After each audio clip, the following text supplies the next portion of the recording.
तो मैंने अटली को देखा कहते हुए कि जवान के पहले अगर किसी इंसान ने भरोसा किया तो वरुण धवन था, उसके बाद तो दुनिया कर रही है।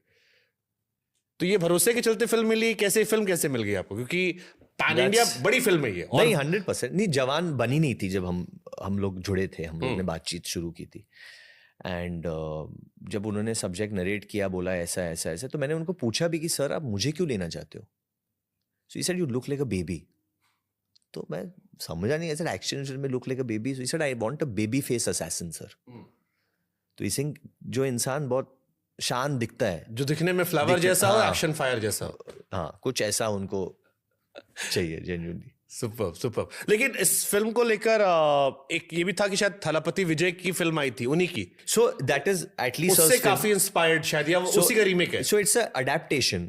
मैं कहूँगा हम लोग दूर नहीं भागना चाहते उससे, it's an adaptation of that film. But हम लोग ने, इफ कोई किसी को लग रहा है कि book by book, frame by frame कुछ ऐसा है, तो वो डिसअपॉइंट हो जाएंगे, क्योंकि जो मुद्दा है पूरे फिल्म का वो अलग है।